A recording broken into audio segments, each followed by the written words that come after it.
ಸ್ನೇಹಿತರೆ, ನಿಮ್ಮ ಜೀವನದಲ್ಲಿ ಎಲ್ಲವೂ ಇದ್ದರೂ ಏನೋ ಒಂದು ಕೊರತೆ ಇದೆ ಎಂದು ಎಂದಾದರೂ ನಿಮಗೆ ಅನಿಸಿದೆಯೇ? ಹಣ ಇದೆ, ಕುಟುಂಬ ಇದೆ, ಕೆಲಸ ಇದೆ, ಗೌರವವಿದೆ. ಆದರೂ ಮನಸ್ಸು ಹೇಳುತ್ತದೆ ಇನ್ನೂ ಏನೋ ಬೇಕು. ಆ ಇನ್ನೂ ಎಂಬ ಪದವೇ ನಮ್ಮ ಜೀವನದ ದೊಡ್ಡ ದುಃಖ. ನಿಮಗೆ ಇನ್ನೊಂದು ಪ್ರಶ್ನೆ ಕೇಳುತ್ತೇನೆ. ನಿಮ್ಮ ಬಳಿ ಇಂದು ಇರುವುದಕ್ಕಿಂತ 2 ಪಟ್ಟು ಹೆಚ್ಚು ಹಣ ಬಂದರೆ ನೀವು ಸಂಪೂರ್ಣ ತೃಪ್ತರಾಗುತ್ತೀರಾ? ಬಹುಶಃ ನಿಮ್ಮ ಉತ್ತರ ಹೌದು ಆಗಿರಬಹುದು. ತೃಪ್ತಿಯನ್ನು ಹಣ ಕದಿಯುವುದಿಲ್ಲ, ಆಸೆ ಕದಿಯುತ್ತದೆ. ಮನಸ್ಸಿನ ಒಂದು ವಿಚಿತ್ರ ಆಟವೇನೆಂದರೆ ಅದು ಸಿಕ್ಕಿರುವುದನ್ನು ನೋಡುವುದಿಲ್ಲ, ಸಿಗದಿರುವುದನ್ನೇ ನೋಡುತ್ತದೆ. ಮನುಷ್ಯನ ಮನಸ್ಸು ಯಾಕೆ ಎಂದಿಗೂ ತೃಪ್ತಿಯಾಗುವುದಿಲ್ಲ, ಯಾಕೆ ಆಸೆಗಳು ಮುಗಿಯುವುದಿಲ್ಲ ಎಂಬುದನ್ನು ಕಥೆಗಳ ಮೂಲಕ ನೋಡೋಣ. ಈ ವಿಡಿಯೋವನ್ನು ಕೊನೆಯವರೆಗೂ ತಪ್ಪದೇ ನೋಡಿ. ಕೊನೆಯಲ್ಲಿ ನಿಮ್ಮ ಜೀವನವನ್ನು ನೀವು ನೋಡುವ ದೃಷ್ಟಿಕೋನವೇ ಬದಲಾಗಬಹುದು. ಈ ವಿಡಿಯೋಗೆ ಲೈಕ್ ನೀಡಿ, ಪುಸ್ತಕಗಳ ಸಾರಾಂಶಗಳ ವಿಡಿಯೋಗಾಗಿ ನಮ್ಮ ಚಾನಲನ್ನು ಸಬ್ಸ್ಕ್ರೈಬ್ ಮಾಡಿ ಮತ್ತು ಬೆಲ್ ಐಕನನ್ನು ಒತ್ತಿ. ನಿಮ್ಮ ಅಭಿಪ್ರಾಯಗಳನ್ನು ಕಾಮೆಂಟ್ನಲ್ಲಿ ಹಂಚಿಕೊಳ್ಳಿ. ನಿಮ್ಮ ಜೀವನವನ್ನು ಅತ್ಯುತ್ತಮ ಮಾಡುವುದೇ ನಮ್ಮ ಗುರಿ. ಒಬ್ಬನಿಗೆ ಇದೇ ಜಗತ್ತು ನರಕ, ಇನ್ನೊಬ್ಬನಿಗೆ ಇದೇ ಜಗತ್ತು ಸ್ವರ್ಗ. ಬದಲಾದದ್ದು ಜಗತ್ತಲ್ಲ, ಬದಲಾದದ್ದು ನೋಡುವ ಕಣ್ಣು. ಮಳೆ ಬಂದರೆ ರೈತ ಸಂತೋಷ ಪಡುತ್ತಾನೆ, ಮದುವೆಯ ಮನೆಗೆ ಅದು ತೊಂದರೆ. ಮಳೆ ಒಂದೇ, ಆದರೆ ಅನುಭವ ಬೇರೆ. ಹಾಗೆಯೇ ಜೀವನವು. ಜೀವನ ನಮ್ಮ ಮನಸ್ಸಿನ ಕನ್ನಡಿಯಾಗಿದೆ. ನಮ್ಮ ಸಮಸ್ಯೆ ಜೀವನವಲ್ಲ, ಬದಲಿಗೆ ಸಮಸ್ಯೆ ನಾವು ಜೀವನವನ್ನು ನೋಡುವ ವಿಧಾನ. ಮನಸ್ಸು ಬಂಧನದಲ್ಲಿದ್ದರೆ ಸ್ವರ್ಗವು ಜೈಲಿನಂತೆ ಕಾಣುತ್ತದೆ. ಮನಸ್ಸು ಮುಕ್ತವಾಗಿದ್ದರೆ ಇದೇ ಭೂಮಿ ಸ್ವರ್ಗವಾಗುತ್ತದೆ. ಒಮ್ಮೆ ವೈದ್ಯರ ತಂಡ ಮಾನಸಿಕ ಆಸ್ಪತ್ರೆಯನ್ನು ಭೇಟಿ ಮಾಡಿತು. ಮೊದಲ ಕೊಠಡಿಯಲ್ಲಿ ಒಬ್ಬ ಯುವಕ ನಿರಂತರ ಅಳುತ್ತಿದ್ದ. ಅವನು ಹುಚ್ಚನಾಗಿದ್ದ. ಕಾರಣ, ಅವನು ಪ್ರೀತಿಸಿದ ಹುಡುಗಿ ಅವನನ್ನು ಬಿಟ್ಟು ಹೋಗಿದ್ದಳು. ಅವಳ ನೆನಪಿನಲ್ಲಿ ಅವನು ತನ್ನ ಬುದ್ಧಿಯನ್ನೇ ಕಳೆದುಕೊಂಡ. ತಂಡ ಮುಂದಿನ ಕೊಠಡಿಗೆ ಹೋಯಿತು. ಅಲ್ಲಿ ಮತ್ತೊಬ್ಬ ವ್ಯಕ್ತಿ ಇದ್ದ. ಅವನು ಸಹ ಹುಚ್ಚ. ಕಾರಣ ಕೇಳಿದಾಗ ವೈದ್ಯರು ಆಶ್ಚರ್ಯಪಟ್ಟರು. ಅವನೇ ಮೊದಲ ವ್ಯಕ್ತಿ ಪ್ರೀತಿಸಿದ್ದ ಅದೇ ಹುಡುಗಿಯನ್ನು ಮದುವೆಯಾದವನು. ಒಬ್ಬನಿಗೆ ಸಿಗದಿದ್ದ ಕಾರಣ ದುಃಖ, ಇನ್ನೊಬ್ಬನಿಗೆ ಸಿಕ್ಕಿದ್ದ ಕಾರಣ ದುಃಖ. ಮನಸ್ಸು ಹೊರಗಿನ ವಸ್ತುಗಳಲ್ಲಿ ಸುಖ ಹುಡುಕಿದರೆ ಸಿಕ್ಕರೂ ದುಃಖ, ಸಿಗದಿದ್ದರೂ ದುಃಖ. ಒಬ್ಬ ಪಾದ್ರಿ ಮರಣದಂಡನೆಗೆ ಗುರಿಯಾದ 2 ಕೈದಿಗಳನ್ನು ಭೇಟಿ ಮಾಡುತ್ತಾನೆ. ಮೊದಲ ಕೈದಿ ಹೇಳುತ್ತಾನೆ, ನಾನು ಮಾಡಿದ ಪಾಪಗಳಿಗಾಗಿ ಈಗ ತುಂಬ ಪಶ್ಚಾತ್ತಾಪವಾಗುತ್ತಿದೆ. ಪಾದ್ರಿ ಅವನನ್ನು ಸಮಾಧಾನಪಡಿಸುತ್ತಾನೆ. ನಂತರ 2ನೇ ಕೈದಿಯನ್ನು ಭೇಟಿಯಾಗುತ್ತಾನೆ. ಆತ ಹೇಳುತ್ತಾನೆ, ನನಗೆ ಇನ್ನೊಂದು ಪಶ್ಚಾತ್ತಾಪವಿದೆ. ನಾನು ಯಾವ ಪಾಪವನ್ನೂ ಮಾಡಲಿಲ್ಲ. ಇಬ್ಬರೂ ಪಶ್ಚಾತ್ತಾಪದಲ್ಲಿದ್ದಾರೆ. ಒಬ್ಬ ಮಾಡಿದ್ದಕ್ಕಾಗಿ, ಇನ್ನೊಬ್ಬ ಮಾಡದಿದ್ದಕ್ಕಾಗಿ. ಇದು ಮನಸ್ಸಿನ ಸ್ವಭಾವ. ಏನೇ ಆಗಲಿ ಅದು ಮತ್ತೊಂದು ಕಾರಣ ಹುಡುಕಿ ದುಃಖವನ್ನು ಸೃಷ್ಟಿಸುತ್ತದೆ. ಕಾಮನೆ ಎಂದರೆ ತಪ್ಪಲ್ಲ, ಆದರೆ ಅದರ ಹಿಂದೆ ಅಜ್ಞಾನದಿಂದ ಓಡುವುದೇ ದುಃಖ. ನಾವು ಪ್ರತಿದಿನ ಏನನ್ನಾದರೂ ಗಳಿಸಲು ಓಡುತ್ತಿದ್ದೇವೆ. ಹಣ, ಹೆಸರು, ಪ್ರೀತಿ, ಅಧಿಕಾರ. ಆದರೆ ಪ್ರತಿಯೊಂದನ್ನು ಪಡೆದ ನಂತರವೂ ಮತ್ತೊಂದು ಆಸೆ ಹುಟ್ಟುತ್ತದೆ. ಯಾಕೆ? ಏಕೆಂದರೆ ಆಸೆಗಳು ಮನಸ್ಸಿನ ಖಾಲಿತನವನ್ನು ತುಂಬಲಾರವು.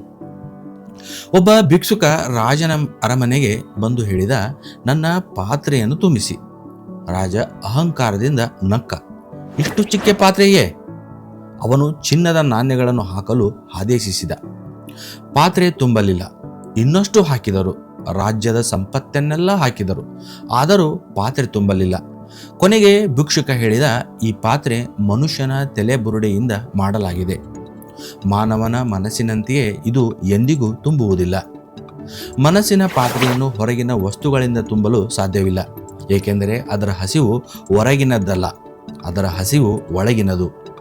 ಮನಸ್ಸು ಯಾವಾಗಲೂ ಹೇಳುತ್ತದೆ, ಇನ್ನೊಂದು ಮನೆ, ಇನ್ನೊಂದು ಕಾರು, ಇನ್ನಷ್ಟು ಹಣ, ಇನ್ನಷ್ಟು ಗೌರವ. ಇದು ಎಂದಿಗೂ ಸಾಕು ಎನ್ನುವುದಿಲ್ಲ. ಆದ್ದರಿಂದಲೇ ಎಷ್ಟೇ ಶ್ರೀಮಂತರಾದರೂ ಮನಸ್ಸಿನಲ್ಲಿ ಭಿಕ್ಷುಕರಾಗಿಯೇ ಉಳಿಯುತ್ತಾರೆ. ಒಬ್ಬ ಋಷಿ ಶಾಲೆ ಕಟ್ಟಲು ಸಹಾಯ ಕೇಳಲು ಅಕ್ಬರನ ಅರಮನೆಗೆ ಹೋಗುತ್ತಾನೆ. ಅಕ್ಬರ್ ನಮಾಜ್ ಮಾಡುತ್ತಿದ್ದ. ಅವನು ದೇವರನ್ನು ಪ್ರಾರ್ಥಿಸುತ್ತಿದ್ದ, ದೇವರೇ, ಇನ್ನಷ್ಟು ಸಂಪತ್ತು ಕೊಡು, ಇನ್ನಷ್ಟು ಅಧಿಕಾರ ಕೊಡು. ಇದನ್ನು ಕೇಳಿದ ಋಷಿ ಹಿಂತಿರುಗಲು ಆರಂಭಿಸಿದ.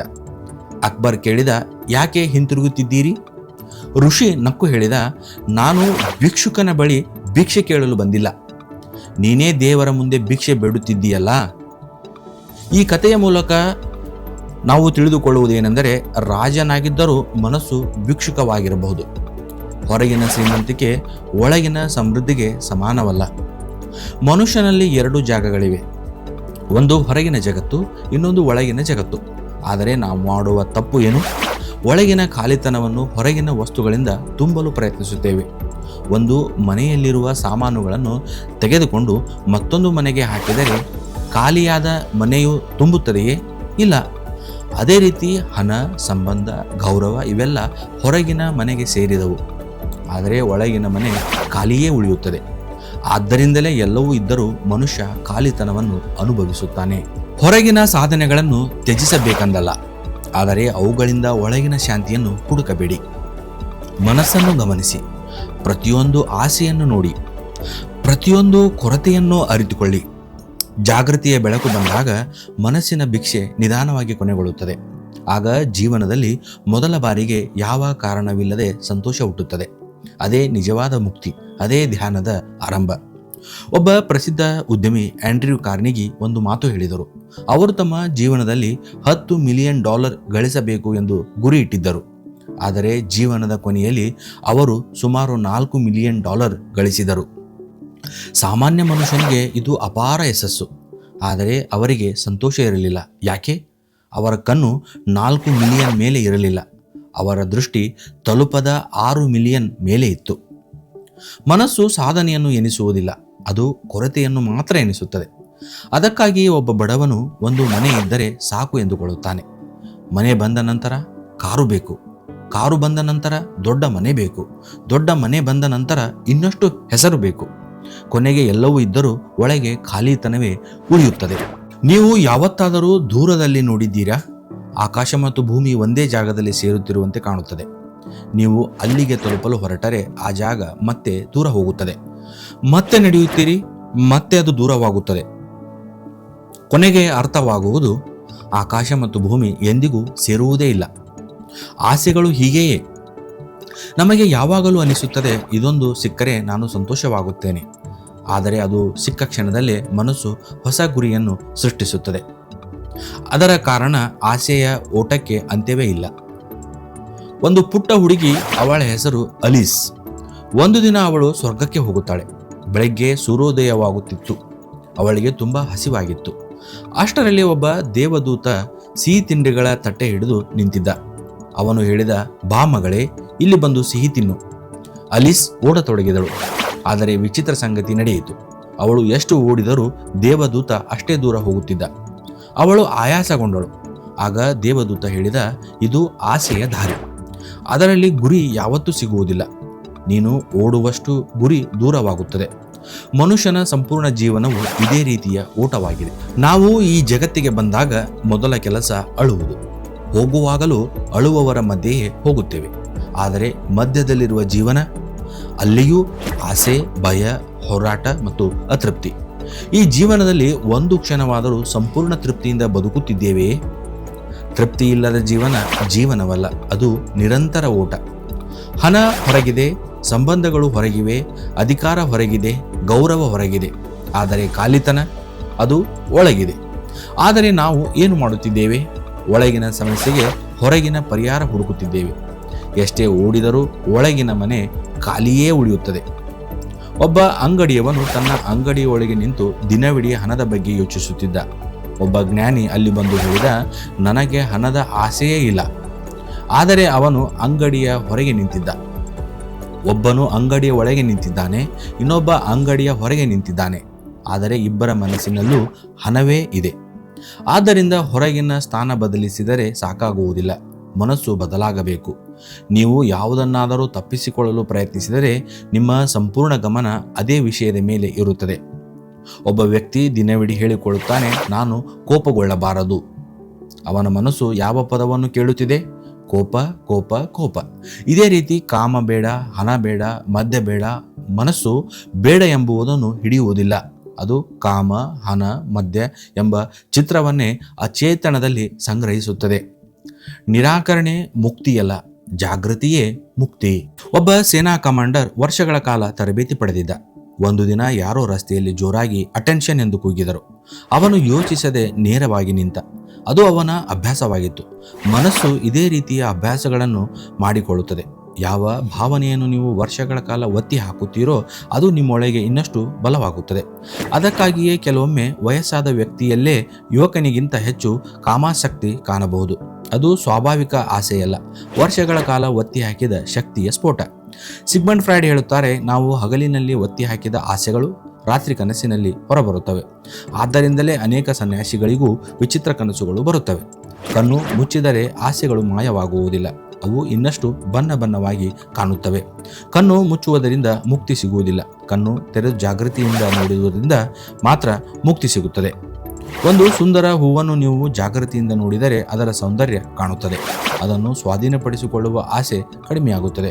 ಒಬ್ಬ ವ್ಯಕ್ತಿಯನ್ನು ಜಾಗೃತಿಯಿಂದ ನೋಡಿದರೆ ಕಾಮನೆ ಕಡಿಮೆಯಾಗುತ್ತದೆ.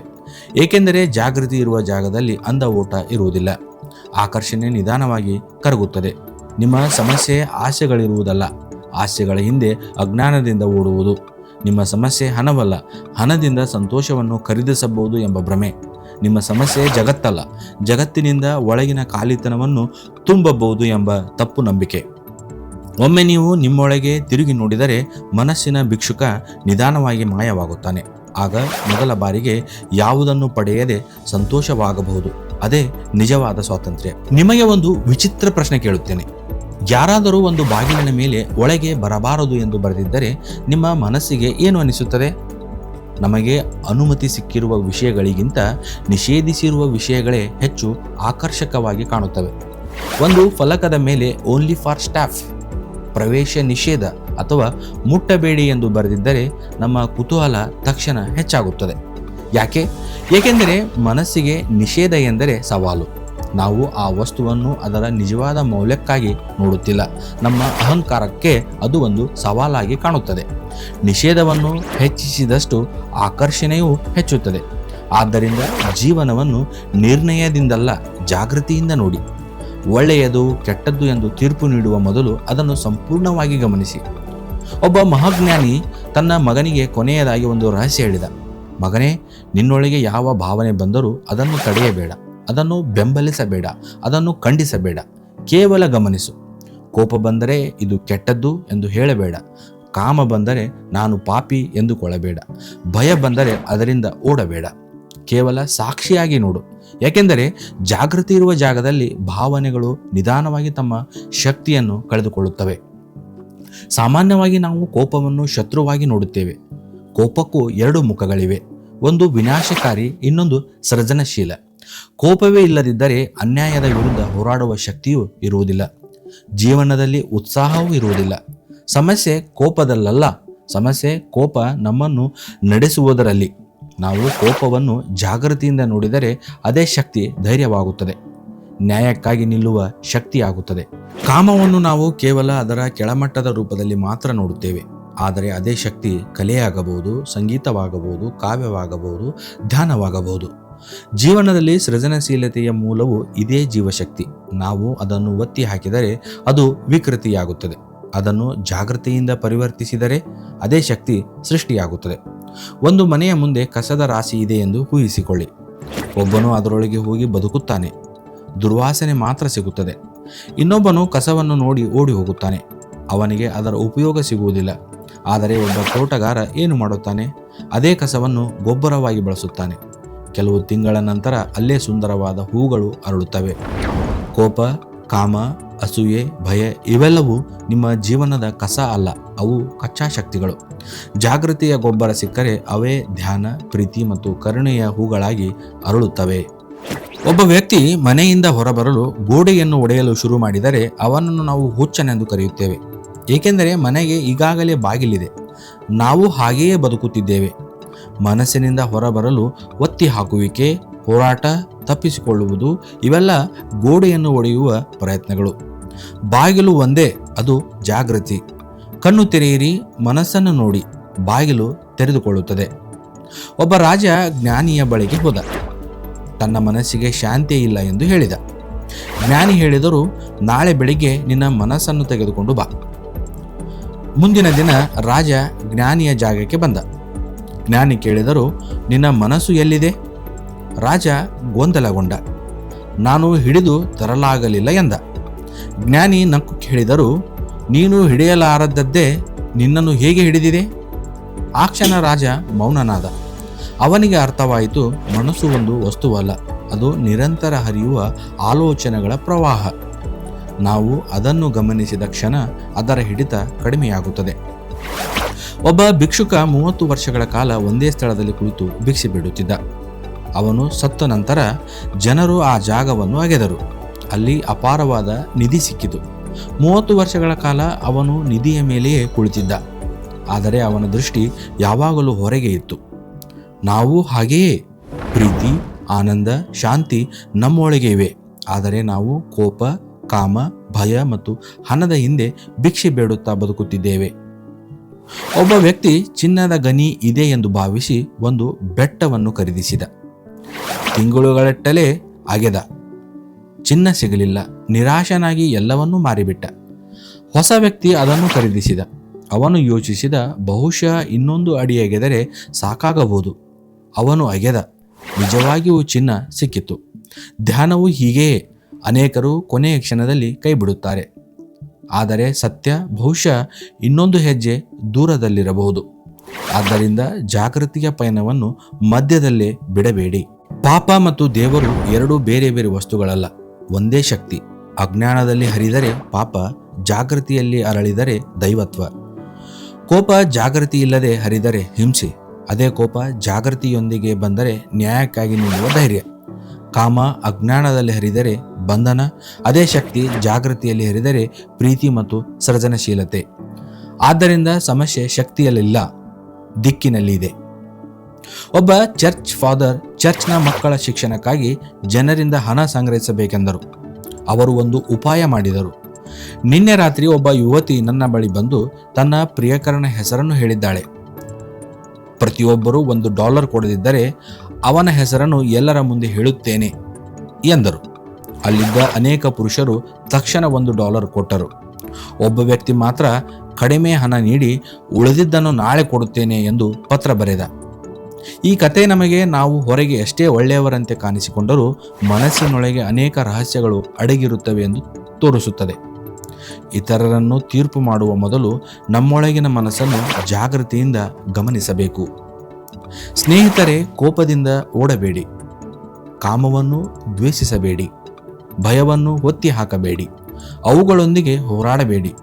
ಅವುಗಳನ್ನು ಪ್ರೀತಿಸಬೇಕೂ ಇಲ್ಲ. ಕೇವಲ ಸಾಕ್ಷಿಯಾಗಿ ನೋಡಿ. ಜಾಗೃತಿ ಎಂಬ ಬೆಳಕು ಹೊತ್ತಾಗ ಕಸವೇ ಗೊಬ್ಬರವಾಗುತ್ತದೆ. ಕಾಮವೇ ಸೃಜನಶೀಲವಾಗುತ್ತದೆ.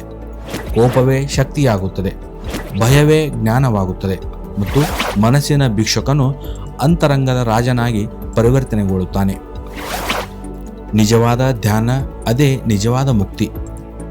ಈ ವಿಷಯ ನಿಮ್ಮೊಳಗೆ ಹೊಸ ಅರಿವನ್ನು ಮೂಡಿಸಿದ್ದರೆ ಈ ವಿಡಿಯೋಗೆ ಲೈಕ್ ನೀಡಿ ಮತ್ತು ನಿಮ್ಮ ಅಭಿಪ್ರಾಯವನ್ನು ಕಾಮೆಂಟ್ನಲ್ಲಿ ಹಂಚಿಕೊಳ್ಳಿ. ಇಂತಹ ಆಳವಾದ ವಿಷಯಗಳು ಮತ್ತು ಪುಸ್ತಕಗಳ ಕನ್ನಡ ಸಾರಾಂಶಗಳನ್ನು ನಿಯಮಿತವಾಗಿ ಕೇಳಲು ನಮ್ಮ ಚಾನಲನ್ನು ಸಬ್ಸ್ಕ್ರೈಬ್ ಮಾಡಿ ಮತ್ತು ಬೆಲ್ ಐಕನನ್ನು ಒತ್ತಿ. ಮತ್ತೆ ಒಂದು ಹೊಸ ಪುಸ್ತಕದ ಸಾರಾಂಶದೊಂದಿಗೆ ಮತ್ತೆ ಭೇಟಿಯಾಗೋಣ. ನಮಸ್ಕಾರ.